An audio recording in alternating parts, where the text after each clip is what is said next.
Prosseguindo com a leitura do documento público Dossiê Capoeira. Registro para salvaguarda da capoeira como patrimônio cultural do Brasil. Governo do Estado Federal, ano 2007. Prosseguindo. No seu livro, Fred Abreu torna conhecidos alguns nomes de capoeiras do século XIX, dentre eles João Pernambucano, Marcos Rabeca, Celestino Estivador, Domingos, Alexandre Evaristo, Emanuel dos Passos Ramos. Abreu mostra que muitos locais e ocasiões de prática de desordem divulgados pelos jornais eram também espaços de prática da arte capoeiragem. Nesse período, é fato conhecido que homens do povo, maioria negra, fossem eles desordeiros ou não, eram recrutados à força pelas autoridades policiais para servir à Marinha de Guerra Brasileira e ao Exército, como forma de punição. Alguns escravos também se alistavam voluntariamente nestas instituições militares, como meio de conseguir a tão sonhada liberdade. Através da localização de alguns processos livres e coercitivos de recrutamento de capoeiras para as Forças Armadas e para a Guerra do Paraguai, observou-se ainda que os capoeiras baianos não escaparam dessa prática corrente, o que confirma o relato de Manuel Querino. Nessa época, a capoeiragem já se constituía uma atividade popular muito apreciada por parte da população baiana e fazia parte do cotidiano das ruas da cidade de Salvador, atraindo também a atenção da juventude, o que era motivo de preocupação para as autoridades. A República Velha foi a época privilegiada pelos estudos históricos sobre a capoeira baiana na cidade de Salvador. Os caminhos de pesquisa trilhados por seus primeiros estudiosos foram diferentes dos passos de investigação dados pelos principais historiadores da capoeira carioca. É que, no Rio de Janeiro, a criminalização da capoeira pelo famoso artigo 402, no ano de 1890, produziu uma série de documentos que até hoje não foram localizados na Bahia. Assim, Antônio Liberac, com a experiência adquirida na sua pesquisa sobre a capoeira carioca, buscou localizar os capoeiras nos processos crimes referentes ao artigo 303, que tratava dos crimes por lesão corporal, e conseguiu reunir 92 processos crimes entre os anos de 1890 e 1930, encontrados através dos nomes mencionados pela tradição oral e dos elementos que, de acordo com o autor, faziam parte da cultura da capoeiragem. Os demais historiadores deste tema da capoeiragem baiana, Adriana Albert e Josivaldo Oliveira, dando continuidade aos estudos sobre o assunto, privilegiaram a imprensa baiana como fonte de pesquisa, especificamente a coluna policial, onde estavam localizadas as notícias de desordens. Em algumas delas, era explícita a referência ao capoeira em função do uso da própria palavra, capoeira, ou de termos diretamente relacionados a ela. Na maioria das notícias levantadas, os capoeiras não eram diferenciados dos demais indivíduos, pois todos eram chamados de forma generalizada de desordeiros, capadócios, valentões, etc, etc, etc, etc, etc. Sempre termos inferiores. O desafio para penetrar o universo da capoeira baiana era, portanto, muito grande. Mas graças aos manuscritos do mestre Noronha e ao livro do mestre Pastinha, foi possível seguir os passos desses capoeiras pelas ruas de Salvador. Suas memórias foram pontos de partida desses novos estudos, na medida em que esses mestres registraram nomes e apelidos dos capoeiras, referentes ao período enfocado e alguns fatos de suas vidas que permitiram identificar nos jornais da época mais de 115 notícias envolvendo capoeiras. Além disso, nessas duas fontes aparecem ocupações, manias, cismas, rixas, costumes locais e ocasiões da prática da arte capoeiragem, e uma série de outras informações. Por isso, devem ser consideradas essenciais para a construção da história da capoeira baiana na época.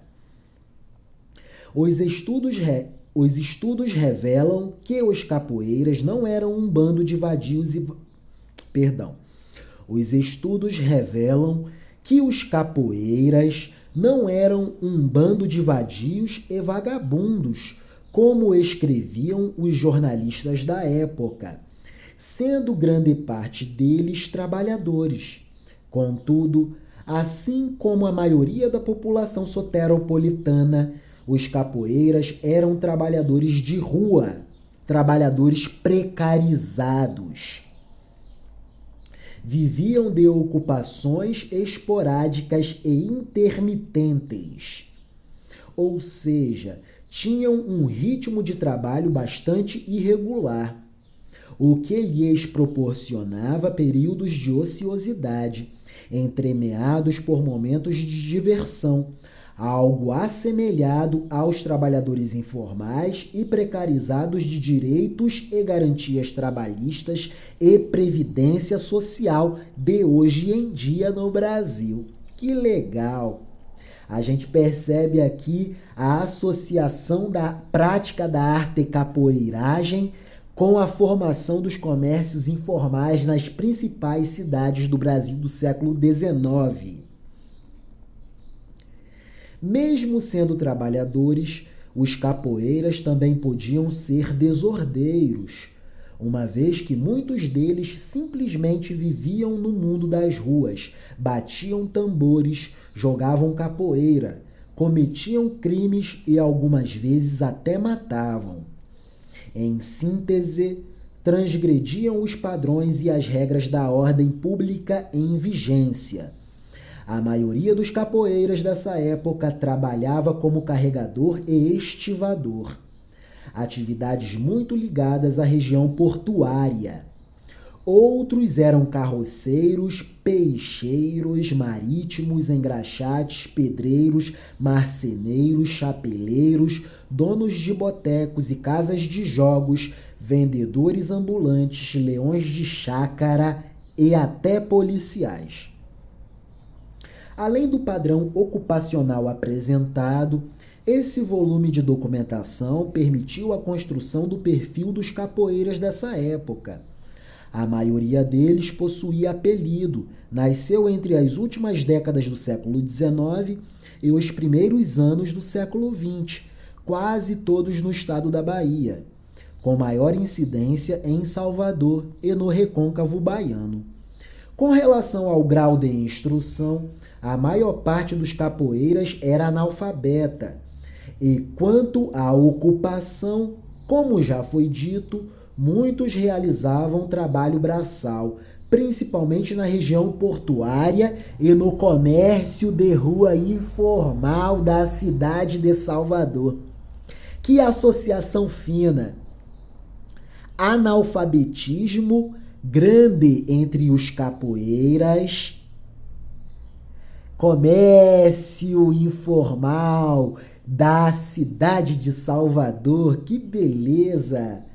Vejamos, que legal! Com relação ao grau de instrução, a maior parte dos capoeiras era analfabeta. E quanto à ocupação, vejam aí a correlação. Os praticantes da arte da capoeiragem, em sua esmagadora maioria, eram analfabetos e ocupavam os empregos precários. Em Salvador, no século XIX. Maravilha! E também nas grandes outras cidades, Recife e Rio de Janeiro, São Luís do Maranhão também. Que beleza, que beleza. Deixe-me retomar aqui, ó. Relerei o parágrafo. Que riqueza, que preciosidade de texto. Um documento público, dossiê Capoeira. Registros para a salvaguarda da capoeira como patrimônio cultural do Brasil. Documento público, Governo do Estado Federal, Brasília, ano 2007.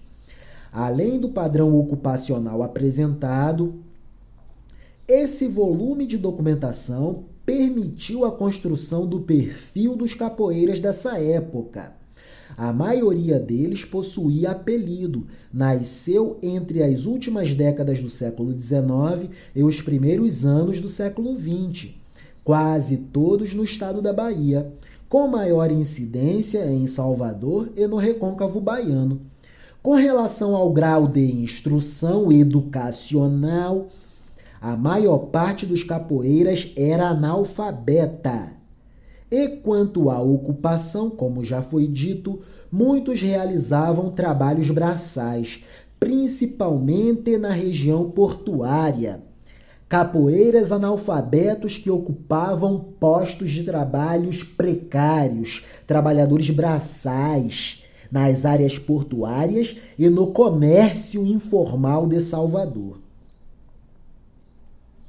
Constatou-se também que grande parte dos capoeiras em Salvador era da cor negra, embora desde o século XIX, alguns códigos culturais da prática da capoeiragem já tivessem se expandido para o universo de diversos outros segmentos sociais, inclusive da elite e da juventude baiana.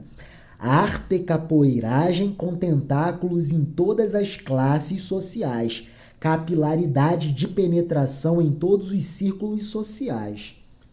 Durante a República Velha, a capoeiragem baiana era uma manifestação de rua, afrodescendente, e muitos dos seus praticantes tinham ligações com candomblé, samba e batuque. O vínculo entre os capoeiras e essas práticas culturais podia se originar na própria família, no ambiente de trabalho e também nas festas populares. Relerei. Durante a República Velha, a capoeiragem baiana era uma manifestação de rua, manifestação cultural afrodescendente. E muitos dos seus praticantes tinham ligações com o candomblé, prática religiosa, e também com o samba, prática musical, e batuque. O vínculo entre os capoeiras e essas práticas podia se originar na própria família, de berço. Transmissões culturais intergeneracionais, de pai para filho, de avós para pais, para mães, para filhos.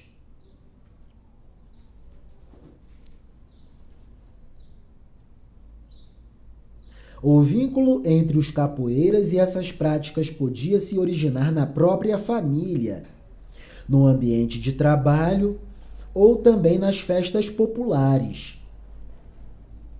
No contexto da República Velha, as elites baianas sonhavam em transformar a capital da Bahia numa metrópole moderna e civilizada, aos moldes da sociedade europeia, Paris, por exemplo. Para isso, acreditavam ser necessário reformar a arquitetura da cidade e, mais do que isso, o que se pretendia era desafricanizar as ruas e europeizar a cidade. Um processo de europeização da cidade de Salvador.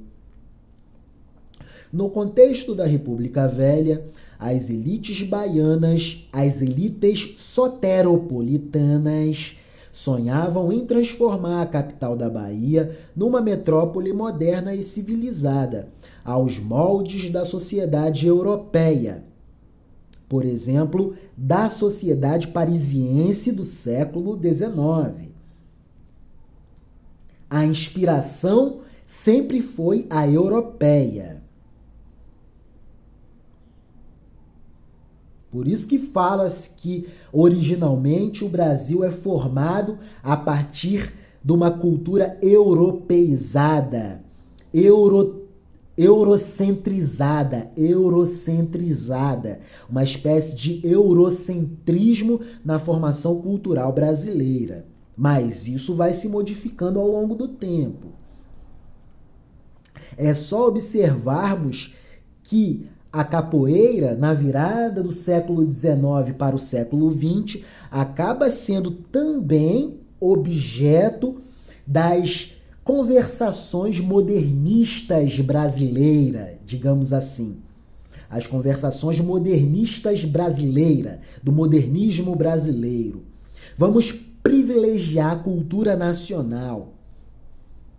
Vamos nos desintoxicar desse eurocentrismo, digamos assim.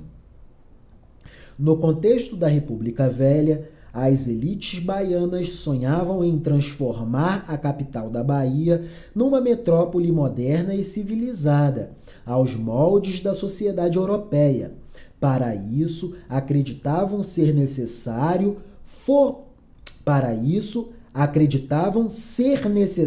reformar a arquitetura da cidade. E mais do que isso, o que se pretendia era desafricanizar as ruas, ou seja, erradicar de Salvador todos os hábitos e costumes do povo que lembrassem a África.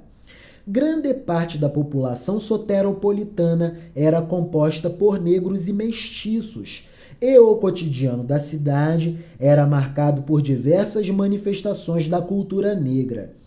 Com o pretendido movimento de reforma e higienização do espaço urbano, desafricanização da cidade e urbe soteropolitana, multiplicaram-se as reclamações moralistas da imprensa e se acirrou a repressão policial contra os tais praticantes da cultura da capoeiragem, contra os praticantes da arte da capoeiragem. Portanto, não é de se surpreender que, nessa época, uma boa parte das camadas populares soteropolitanas, fosse ela desordeira de fato ou não, tivesse sua vida marcada por recorrentes confrontos com a lei. Com os capoeiras não podia ser diferente. Não.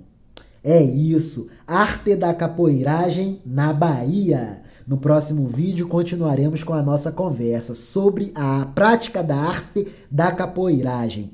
Dossiê Capoeira, para a salvaguarda da capoeira como patrimônio cultural do Brasil. É isso.